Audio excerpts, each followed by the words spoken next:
கூப்பிடுகிறது என்பதை நீங்கள் அறிந்து கொள்ளலாம். 4 விதமான சத்தத்திலே முதலாவது, எங்கேயாயிலும் கோழி இரையை காணும் போது, வாருங்கள் என் பிள்ளைகளே, வாருங்கள், உங்களுடைய போஷிப்புக்காக இங்கே ஆகாரம் இருக்கிறது, நான் என் விரல்களினால் கிண்டி அதிலே உங்களுக்கு புழுக்களையும் ஆகாரத்தையும் இங்கே வைத்திருக்கிறேன், வாருங்கள் என்று சொல்லுகிற அந்த ஒரு சத்தத்தை எழுப்புகிறது. இரண்டாவதாக கோழி ஒரு சத்தத்தை எழுப்புகிறதாம். என்ன? ஒரு பருந்து வருகிறது என்று வைத்துக் கொள்ளுங்கள், ஆபத்து வருகிறது, பிள்ளைகளே என் செட்டைகளின் கீழே வந்து அடைந்து கொள்ளுங்கள், நீங்கள் காப்பாற்றப்பட வேண்டும் என்றால் நீங்கள் பாதுகாப்பான எனக்குள் நீங்கள் அடைக்கலம் புகுந்து விடுங்கள் என்று அது கூப்பிடுகிறதாம். கவனியுங்கள். மூன்றாவதாக அது ஒரு சத்தத்தை எழுப்புகிறது. என்ன? இருள் சூழும் நேரத்தில், சந்தியா என்று சொல்கிறார்களே, இரவும் பகலும் சந்திக்கிற அந்த நேரத்தில் இருள் பூமியை மூடும் போது அது ஒரு சத்தம் இடுகிறது. என்ன இடுகிறது? இருள் வந்து விட்டது, நீ வெளியே இருந்தால் அது உனக்கு என்ன நேரிடும், எப்படி போவாய், பாதை தெரியாமல் நீ மாட்டிக்கொள்வாய், ஆகையினாலே வந்துவிடு, என்னுடைய செட்டைகளின் மறைவிலே வந்துவிடு என்று அது கூப்பிடுகிற ஒரு சத்தத்தை அது எழுப்புகிறதாம். இவைகளெல்லாம் ஒருவேளை கிராமப்புறத்திலே வாழ்ந்தவர்கள் அல்லது இங்கேயும் வீடுகளிலே கோழி வைத்திருக்கிறவர்கள் புரிந்து கொண்டிருப்பீர்கள். கோழி முட்டையின் மேலே அடைகாத்து தன்னுடைய குஞ்சுகளை வெளியே நடத்தி செல்கிறதை உற்று கவனித்திருக்கிறவர்கள் அது வித்தியாசமான சத்தத்தை உண்டாக்குகிறதை நீங்கள் பார்த்திருக்கலாம். இவைகளை குறித்து ஆண்டவர் தன்னோடு கூட ஒப்பிட்டு சொல்லுகிறார், என் பிள்ளைகளே, என்னை நீ வெறுக்கிறாய், நான் உன்னோடு கூட பேச வேண்டும் என்று வாஞ்சித்த போது நீ கல்லெறிகிறாய், உனக்கு பிரியமே இல்லை, என்னுடையவர்களை என்னுடைய தீர்க்கதரிசிகளை நீ வெறுத்து விட்டாலும் கூட. What a God we have. Please understand. ஐயா, அனுப்பப்பட்டவர்களை கொலை செய்கிறவனை பார்த்து நான் உனக்கு பாதுகாப்பு கொடுக்கிறேன், உன்னை போஷிக்க விரும்புகிறேன், உனக்கு வரும் ஆபத்தை நான் உனக்கு உணர்த்து வைக்க விரும்புகிறேன், நீ எனக்குள்ளே அடைக்கலம் கொடு என்று, அடைக்கலம் கொள் என்று யாராயிலும் சொல்லுவார்களோ? இந்த காலை ஆராதனையில எப்படிப்பட்ட ஆண்டவரை நாம் ஆராதிக்க வந்திருக்கிறோம் என்று நினைத்தால் எத்தனை நன்றி அறிதல் உள்ளவர்களாக மாறுகிறோம் என்பதை நீங்கள் அறிந்து கொள்ள முடியும். ஆண்டவரை புரிந்து கொள்ள வேண்டிய விதமாய் நாம் புரிந்து கொள்ள வேண்டும். ஆண்டவர் என்ன சொல்ல விரும்புகிறார்? நீ எத்தனை துரோகம் செய்தாலும். ஒரு தமிழ் பாடலை இப்படியாக பாடுகிறது வழக்கமலம், கள்ளன் என்றும் தள்ளிடாமல் அள்ளி என்னை அணைத்தவா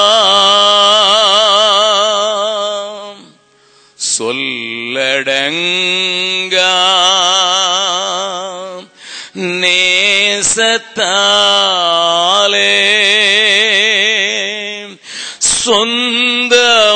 சொந்தமாக்கி கொண்டிரே, எத்தன் என்னை உத்தமனாக்க தத்தம் செய்த என் ஏசையா, எத்தனைதான் துரோகம் நான் செய்தேன், அத்தனையும் நீ மன்னித்தீர், ரத்தம் சிந்த வைத்தேனே நான், அத்தனையும் என் பாவமல்லோ, கர்த்தனேவும் அன்பு கீடாய் தத்தம் செய்தேன் நின் சேவைக்கே, உள்ளம் எல்லாம் உருகுதையோ உத்தமனை நீ கையிலே கள்ளன் என்றும் தள்ளிடாதபடி, துரோகி என்றும் தள்ளிடாதபடி மீண்டும் என்னுடைய பாதுகாப்பை வாஞ்சிக்கிற ஒரு நல்ல ஆண்டவர் நமக்கு உண்டு. என்னை போஷித்து என்னை திருப்தியாக்க வல்ல நல்ல ஆண்டவர் உண்டு. வரும் இருட்டை எனக்கு முன் குறித்து வந்துவிடு, ஆபத்து உனக்கு நெருங்கும் முன்னதாக வந்துவிடு, வழி தெரியாமல் நீ தவிக்க வேண்டிய அவசியமில்லை என்று கெஞ்சி மன்றாடுகிற ஒரு நல்ல மேய்ப்பர் நமக்கு உண்டு. கவனியுங்கள், நான்காவது ஒரு சத்தத்தை இது எழுப்புகிறது. இதை நீங்கள் புரிந்து கொள்ள வேண்டும். அதுதான் I was so fascinated with that revelation.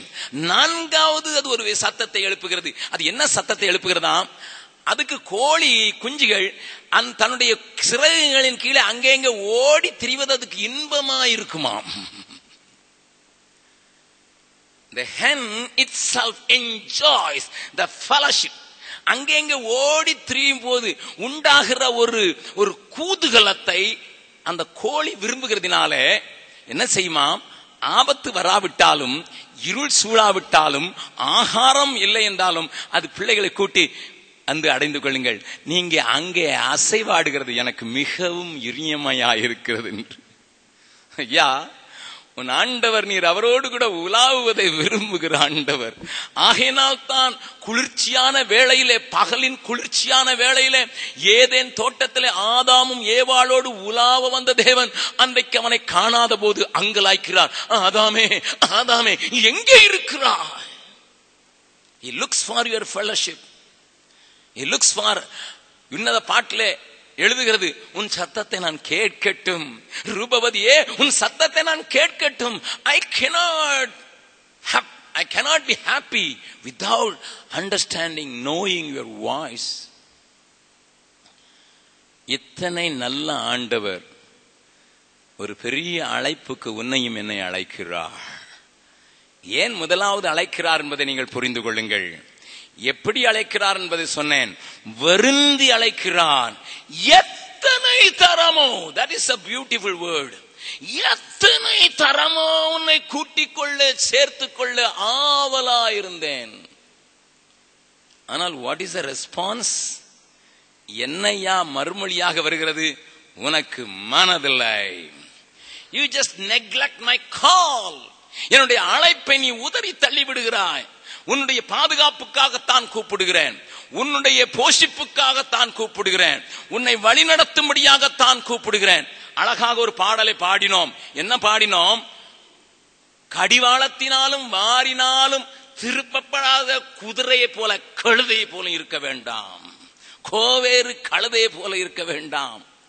நான் உனக்கு போதித்து நீ நடக்க வேண்டிய வழியை உனக்கு காண்பிப்பேன், உன்மேலே கண்ணை வைத்து உனக்கு ஆலோசனை சொல்வேன் என்று கெஞ்சுகிற ஆண்டவர். ஆனால் மக்களுக்கும் மனதில்லை. அவர் கூப்பிட்டு நான் என்ன போறது? அவருடைய அழைப்புக்கு நான் என்ன செய்வேன்? கொஞ்சம் யோசித்து பாருங்க. அனுப்பப்பட்டவர்களை எல்லாம் கொலை செய்திருந்தாலும் அவருடைய அங்கலாய்ப்பிலே கொஞ்சம் கூட பாதிப்பில்லை. வா வா. இன்றைக்கு வாழ்க்கையில ஏதோ ஆலயத்திற்கு நீங்கள் வந்திருக்கலாம், ஆனால் ஆண்டவரின் செட்டைகளுக்குள் வந்தீர்களா? பாதுகாப்பும் அந்த ரட்சிப்புக்குள் வந்தீர்களா? பெரிய வெள்ளம் வரப்போகிறது, பேழைக்குள் வாருங்கள் என்று நோவா அழைத்த போது ஒருவரும் வரவில்லை.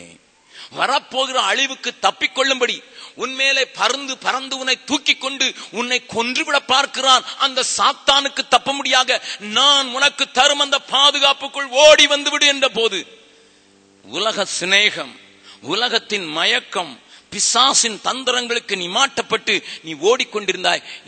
இந்த ஆலயத்திலே வந்திருக்கிற யாராயிலும் தங்கச்சி, தம்பி, உன் தாய் தகப்பனுக்காக ஒருவேளை நீ வந்திருக்கலாம்.